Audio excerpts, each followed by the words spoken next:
নমস্কার বন্ধুরা, আমি শুভঙ্কর মণ্ডল। আমার ইউটিউব চ্যানেলে আপনাকে স্বাগতম। আজকে আমরা আলোচনা করব কৃষক বন্ধু ডেথ বেনিফিট স্কিম সম্বন্ধে, যেটির প্রথম ধাপ নিয়ে আজকে আলোচনা করব।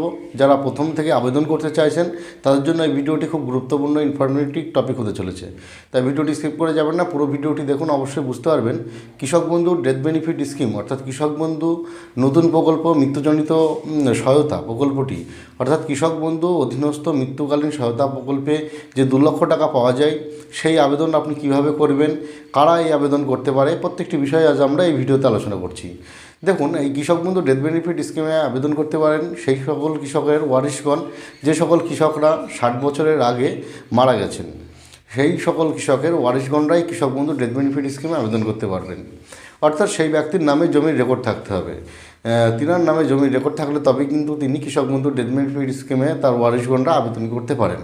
তাহলে এই কৃষক বন্ধু ডেথ বেনিফিট স্কিমে আবেদনের প্রথম ধাপটি কী এবং কোন অফিসে আপনার কোন অফিস থেকে আপনি এই সুযোগ সুবিধাটি পাবেন এবং কোথায় গিয়ে আবেদন করবেন, এই বিষয়ে কিন্তু আজকে আমরা এই ভিডিওতে আলোচনা করছি।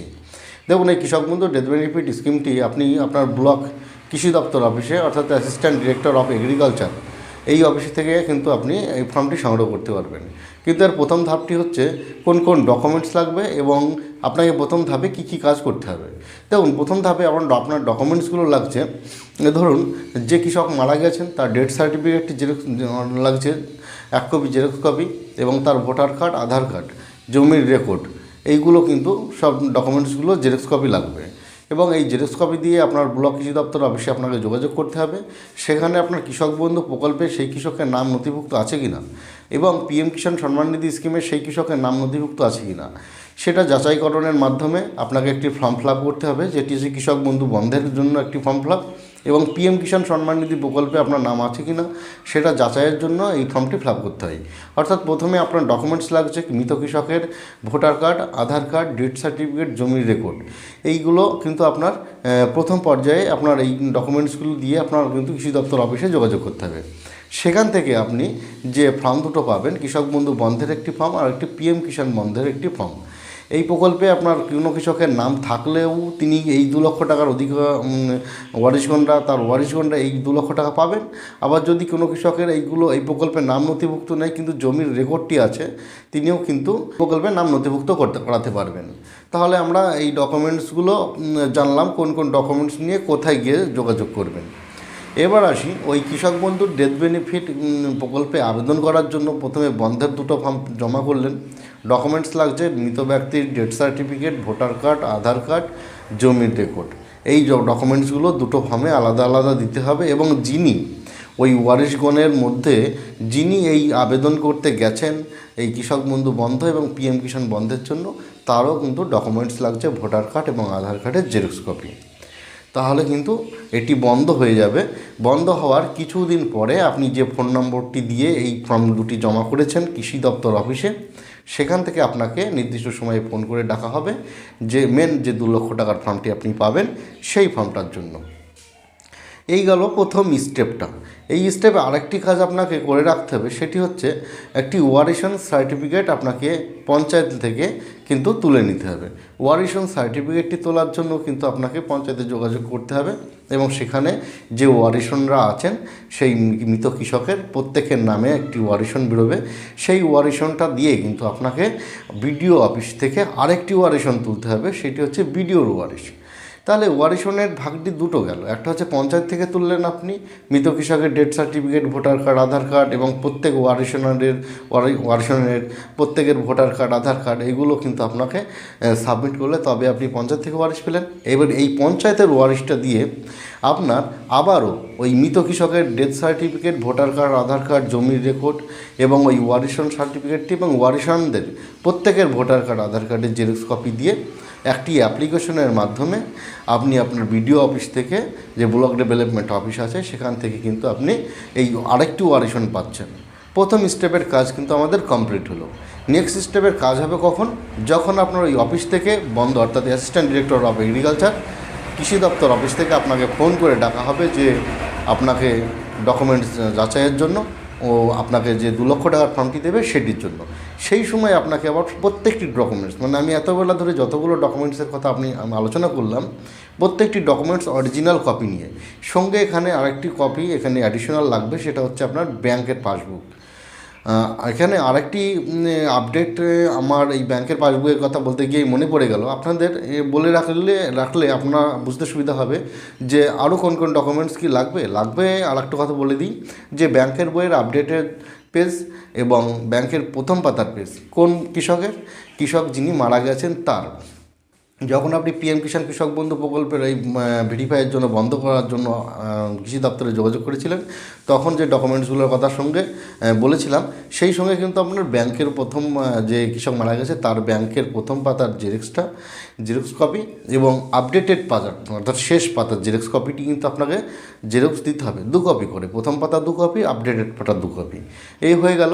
আর যখন আপনি 2 লক্ষ টাকার ফর্মটি আপনি সংগ্রহ করতে যাচ্ছেন কৃষি দপ্তর অফিসে, তখন কিন্তু প্রত্যেক ওয়ারিশনের প্রথম পাতা ব্যাংকের প্রথম পাতার জেরক্স কপি এবং শেষ পাতার মানে আপডেট পাতার জেরক্স কপির সঙ্গে নিয়ে যাবেন, বা ব্যাংকের বইটি অরিজিনাল কপি নিয়ে যাবেন, যাতে ওনারা আপনাদের নামের কোনো মিস্টেক আছে কি না, অর্থাৎ আধার কার্ডের সঙ্গে, ভোটার কার্ডের সঙ্গে এবং ব্যাংকের বইয়ের নামের কোনো মিসম্যাচ আছে কি না। যদি মিসম্যাচ থাকে আপনাকে কোর্ট এফিডেভিট করে আনার মাধ্যমেও আপনি সমাধান করতে পারেন ফার্স্ট ক্লাস ম্যাজিস্ট্রেট দিয়ে, বা আপনি ডকুমেন্টসগুলো নতুন করে আপডেট করে সঠিক করেও কিন্তু আবেদন করতে পারেন। দেখুন, এটির নিয়ম হচ্ছে এই কৃষক বন্ধু ডেথ বেনিফিট স্কিমটি আবেদন করতে হলে মোটামুটি 3 মাসের মধ্যে আবেদন করলে ভালো হয়। যাদের ক্ষেত্রে 3 মাসটি অতিক্রম হয়ে গেছে তাদেরও কোনো অসুবিধা নেই, সামান্য একটি অ্যাপ্লিকেশন আগে করলে হতো, কিন্তু এখন নিয়মটি পাল্টে গেছে।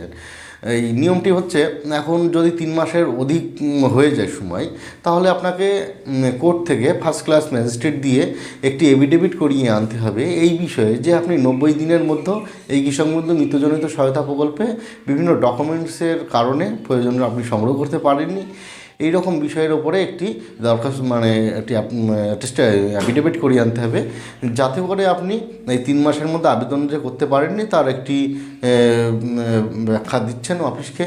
এই বিষয়ে যদি কোনো কারোর অসুবিধা হয় যে কিভাবে এই ডকুমেন্টসটি এফিডেভিটটি করব, যে ফার্স্ট ক্লাস ম্যাজিস্ট্রেট দিয়ে যে 3 মাস অতিক্রম হয়ে গেছে, আমি অ্যাসিস্ট্যান্ট ডিরেক্টর অফ এগ্রিকালচার অফিসে কৃষক বন্ধু ডেথ বেনিফিট 2 লক্ষ টাকা যেটা পাওয়া যায় আর্থিক সাহায্য, সেটি আবেদন করতে পারিনি। যদি কারোর প্রয়োজন এরকম লিখতে পারছেন না বা বুঝতে পারছেন না, আমাকে কমেন্ট করবেন, আমি কি লিখতে হবে অবশ্যই আপনাদের যতটুকু পারি সাহায্য করব, যে কি লিখতে হবে তার প্যারা হিসাবে আপনাকে জানিয়ে দেওয়া হবে, তাহলে আপনাদের সুবিধা হবে এই ক্ষেত্রে। কারণ কি, এই 2 লক্ষ টাকার ডেথ বেনিফিট স্কিমে অনেকগুলি কাগজের রিকোয়ারমেন্ট করে, যার কারণে অনেক কৃষকই এই নিচক ঘুরে ঘুরে যেহেতু কাজ করতে হয় অনেকগুলো স্টেপে, যেমন 4টে ধাপ আপনাকে স্টেপ অতিক্রম করতে হয়। আমি প্রথম থেকে একটু বলে দিই। প্রথমত আপনি কৃষি দপ্তর অফিসে এসে ফর্মটি বন্ধ করার ফর্ম জমা করলেন, এটা আপনার প্রথম কাজ। পঞ্চায়েত থেকে ওয়ারিশ তুললেন, পঞ্চায়েতের ওয়ারিশ থেকে আবার বিডিওর ওয়ারিশ তুললেন, বিডিওর ওয়ারিশ করা হয়ে যাওয়ার পরে আপনি 2 লক্ষ টাকার ফর্মটি পেলেন, ফর্মটি ফিল আপ করলেন এবং প্রত্যেকটি ডকুমেন্টস সাবমিট করলেন। দেখুন, ওয়ারিশনের ক্ষেত্রে যদি 3 জন ওয়ারিশন থাকে ওই মৃত কৃষকের, তাহলে 3টে থেকে 4টে সেট করলেই যথেষ্ট। 3টে সেট আপনাকে অফিস জমা নেবে, একটা আপনার কাছে রেখে দেওয়া যুক্তিসঙ্গত, আপনি কী জমা দিয়েছিলেন, কোন কোন ডকুমেন্টস জমা দিয়েছিলেন, আপনার কাছে একটা প্রুফমেন্ট থাকে আর কি। তাহলে এইগুলো তো গেল প্রথম পর্যায়টা। এরপরে একটা আসে যে ডকুমেন্টসগুলো আপনি 2 লক্ষ টাকার ফর্মটি দিতে যাচ্ছেন, সেগুলো প্রত্যেকটা আবার অ্যাটেস্টেড করতে হয়। অ্যাটেস্টেড বলতে কোনো হাই স্কুলের হেড স্যার বা গ্যাজেটেড কোনো অফিসার দিয়ে আপনি অ্যাটেস্টেড করিয়ে নিতে পারেন। এটা একটা স্টেপ গেল। আপনি কোর্টে এফিডেভিট আপনার 3 মাস হোক আর 3 মাস না হোক, একটা এফিডেভিট ফার্স্ট ক্লাস ম্যাজিস্ট্রেটে দিতে হবে। যা কী লিখতে হবে যদি আপনার প্রয়োজন হয় আমাকে কমেন্ট করবেন, আমি জানিয়ে দেবো। আমি ফ্রিতেই হেল্প করি, কোনো অসুবিধা নেই। নেক্সটে আসি, তাহলে আমরা কোর্টের কাজটা বললাম, একদিন গেল। আপনার হেড স্যারের কাছ থেকে একদিন গেল। আর একটা আপডেটেড এসেছে এই কৃষক বন্ধু ডেথ বেনিফিট স্কিমে। আপডেটেড বলতে এটা আপনার যে ব্যাঙ্ক অ্যাকাউন্টগুলো, আমরা পেমেন্টের একটা ফর্ম পেতাম কৃষক বন্ধু ডেথ বেনিফিট স্কিমে মেন ফর্মে। এখানে আপনার কৃষকদের জন্য যে ব্যাংকের যে ডিটেলসটা আপনার দিতে হয়, সেই ব্যাংকের শিডিউলটা আন্ডারটেকেন বাই শিডিউল না শিডিউলড, বা ব্যাংকের সেভিংস অ্যাকাউন্ট আছে না কারেন্ট অ্যাকাউন্ট আছে, কত টাকার বেশি লেনদেন করা যেতে পারে ব্যাংক একটাই কেওয়াইসি করা আছে কি না, প্রত্যেকটি বিষয়ে আপডেট আছে কি না বইটি, প্রত্যেকটি বিষয় এখানে এই ফর্মটার উপরে থাকে। আপনি ব্যাংকে গিয়ে ব্যাংকের ম্যানেজার থেকে এই ফর্মটি নিজে থেকে ফিল আপ করে ওনাদের সই করাতে পারেন, আবার ওনাদের সই ফিল আপ করেও নিজে ওনাদের সই করে নিতে পারেন। এই 4টে ডকুমেন্ট, 4টে যে কজন ওয়ারিশ হবেন সেই কজন ওয়ারিশনের প্রত্যেকের ব্যাংকের বই আর কি, যে নাবালক নাবালিকার ক্ষেত্রের বাইরে। আর যারা সাবালক তাদের ক্ষেত্রে, নাবালক নাবালিকার ক্ষেত্রে কিন্তু এটা লাগবে না, তার অভিভাবকই এই টাকাটি পাবেন তার হয়ে। এর জন্য ভরণ পোষণের ঘোষণাপত্র একটা তাকে দিতে হবে, এটাও একটা কোর্ট এফিডেভিট করাতে হয় যে আপনি এর ভরণ পোষণ নিতে চাইছেন আপনার ছেলে বা মেয়ের বা যেই হোক না কেন, এরকম বিষয়ের একটা। তাহলে আমি প্রথমে আপনি কিন্তু গুলিয়ে ফেলছেন আমার কথা শুনতে শুনতে, অর্থাৎ আমি মুখস্থর মতো বলছি, আপনি কিন্তু গুলোচ্ছেন। গুলালে হবে না। প্রথম স্টেপ হচ্ছে পঞ্চায়েত থেকে ওয়ারিশ, তারপরে বিডিওর ওয়ারিশ হলো।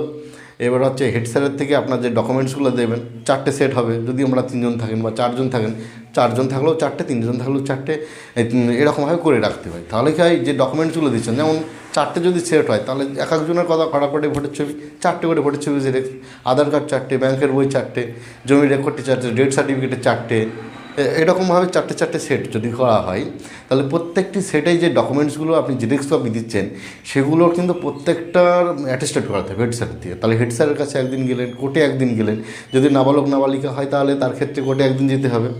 আর 3 মাস অতিক্রম হয়ে যাচ্ছে, এই কারণের জন্য কিন্তু আরেকটা এফিডেভিট লাগছে। যদি কারো নামের মিস্টেক থাকে তার জন্য এফিডেভিট লাগবে, তাহলে কোর্টের কাজ কিন্তু এই পর্যন্ত হলো।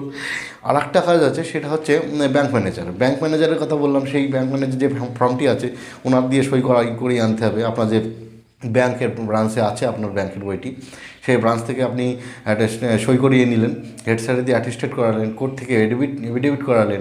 যাদের নামের ভুলভাল নেই তাদের কোনো এফিডেভিট লাগবে না, যাদের নাবালক নাবালিকার পক্ষে কেউ দাঁড়াচ্ছেন না বা নেই তাদের কিছু এফিডেভিট লাগছে না, শুধু লাগছে 90 দিন পার হয়ে গেছে বা হয়নি, না হলেও করে রাখবেন। এটা আপনার প্রয়োজনীয়, কারণ আপনার অফিসে গিয়ে ডকুমেন্টস মেন অফিসে সাবমিট হতে সময় লাগে, তার মধ্যে 3 মাস দেখা গেলো হয়ে গেল, তখন তো আপনার অসুবিধায় পড়তে পারেন, তাই না?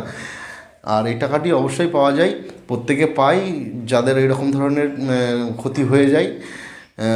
যাই হোক, নেক্সটে আরেকটা কাজ আপনাকে করতে হবে, সেটা হচ্ছে বিডিও থেকে, শ্রম দপ্তর থেকে একটি আপনাকে নো অবজেকশন করিয়ে নিয়ে আনতে হবে, সই করিয়ে আনতে হবে, সিল অ্যাটেস্টেড করিয়ে। এটা হচ্ছে এই কারণে, যাদের 25 টাকার বই আছে, টাকা জমিয়ে সঞ্চয় করে 60 বছরের টাকা পায় বা 60 বছরের আগে মারা গেছেন, এইরকম ধরনের ব্যক্তিদের ক্ষেত্রে তিনি টাকা অন্য জায়গা থেকে পেয়েছেন, আর্থিক সাহায্য পেয়েছেন না পাননি, সেই বিষয়ে একটা নো অবজেকশন শ্রম দপ্তরের IMW এই অফিসার দেন। মশাইয়ের কাছে গিয়ে আপনি নির্দিষ্ট ফর্মে সই করিয়ে নিয়ে আসবেন, সেটাও আবার জেরক্স কপি করে নিয়ে প্রত্যেকটা সেটে আপনি সেটে দেবেন। এই গেল আমাদের অনেকগুলো স্টেপের কাজ। আর একবার প্রথম থেকে বলে দিই, পঞ্চায়েতে গেলেন, তারপর বিডিওয়ে আসলেন, তারপরে কোর্টে এফিডেভিট আনলেন, ফর্মটা ফিল আপ করলেন, অ্যাটেস্টেড করালেন হেড স্যারের দিয়ে, ব্যাংক ম্যানেজারের কাছ থেকে সই করালেন, তারপরে আসবে বিডিও অফিস শ্রম দপ্তর থেকে। এই রকমভাবে স্টেপ বাই স্টেপ কিন্তু কাজগুলো করতে হয়। তা আমি আজকে খুব সংক্ষেপে প্রথম স্টেপটা আপনাকে একটুখানি বিষয়টি ঝেড়ে কেসে শোনালাম, জানালাম। যদি আপনারা এই ধরনের সমস্যায় ভোগেন যে আপনার কেসটা জমা পড়েছে, টাকা পাচ্ছেন না, বা জমা করতে কোথায় গিয়ে আবেদন করবেন, কোন কোন ডকুমেন্টস লাগবে, প্রত্যেকটি গাইডের জন্য আপনি ইউটিউবে সার্চ করছেন, তা আমার ভিডিওটি সামান্য, আমার এইচডি কিছু নেই, সামান্য নর্মাল ক্যামেরায় ভিডিও বানানো। আপনার যদি মনে হয় আমার কথাটা বিশ্বাসযোগ্য, আপনি ভিডিওটি দেখে স্টেপ বাই স্টেপ এগোন, আপনি অবশ্যই আপনার কাজটি সাকসেস হয়ে যাবে, কোনো অসুবিধা নেই। আর আরও যদি কোনো কারোর সমস্যা থাকে কমেন্ট করুন না, কমেন্টে উত্তর দিই তো আমি, অসুবিধা নেই। আর ভিডিও দিতে একটু লেট হয় তাই কি, কিন্তু গুরুত্বপূর্ণ টপিক নিয়ে আলোচনা করি। এর পরের দিন একটি টপিক নিয়ে আলোচনা করব, যারা কৃষি দপ্তর মান্ডিতে ধান বিক্রয় করতে পারছে না, ধানের কার্ডের মাধ্যমে কোনো সমস্যা দেখাচ্ছে, সেই সব বিষয়ে একটা ভিডিও বানাবো ভেবেছি। এই সব সমস্যাটা মানুষের এখন খুবই সমস্যায় পড়ছেন এই বিষয় নিয়ে। যাই হোক, কমেন্ট করবেন, অসুবিধা নেই, গালিও তো দেবেন একটা, তাও কোনো অসুবিধা নেই। আজকের মতো ভিডিও এই পর্যন্তই রাখছি। Thank you.